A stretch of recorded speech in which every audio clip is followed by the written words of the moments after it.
जुन फागुन 21 गते हुन लागेको चुनाव छ त्यो प्रतिनिधि सभाको लागि हुन लागेको हो, जुन अस्ति विघटन भयो संसदको लागि हुन लागेको हो। यसमा चाहिँ 275 जना मेम्बरहरू हुन्छन्, ठिक छन्।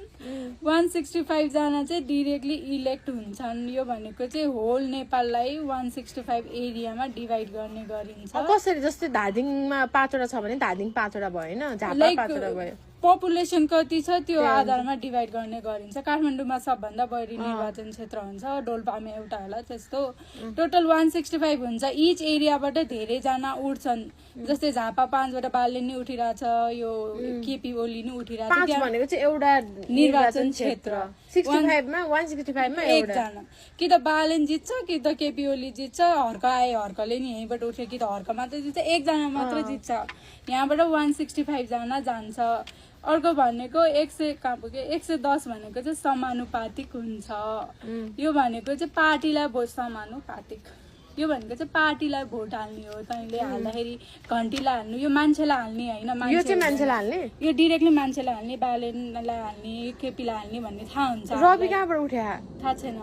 समानुपातिक भनेको चाहिँ पार्टीलाई हाल्ने हो, जस्तै घन्टीलाई हाल्ने के हो त्यो ट्री। त्यसमा हामी एकजना गएर 2टा भोट दिन्छौँ। 2टा भोट दिनुपर्छ। 4वटा भोट दिन्थ्यो के अरे, तर 2टा अहिले 2टा होला। डिरेक्टली 165 भयो, अर्को पार्टीलाई दिन्छ। पार्टीको टोटल 110 जना सिट हो नेपालभरिकोमा। निर्वाचन क्षेत्रमा इच पार्टीले कति सिट ल्याए समानुपातिकबाट हेर्छ, अनि त्यसलाई 110 जनालाई रेसियोमा बाँड्छ। जस्तै घन्टीले मानौँ 5 वटा ल्यायो, घन्टीले 5 लाखवटा ल्यायो,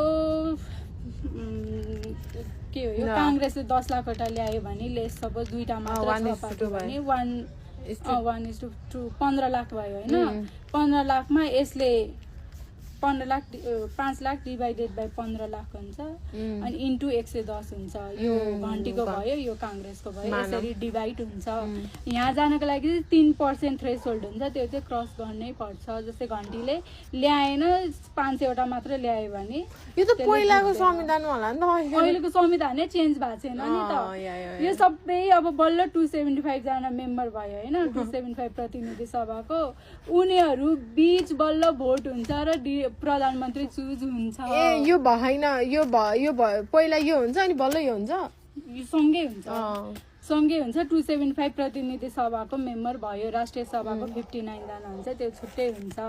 त्यसपछि कार्यपालिका भन्ने हुन्छ, जसको हेड चाहिँ हाम्रो पिएम हुने गर्छ। पिएम पनि व्यवस्थापिकाबाट चुज हुने गर्छ, प्रतिनिधि सभाबाट चुज हुने गर्छ। बुझिरहेछ? अलिअलि। त्यसमा चाहिँ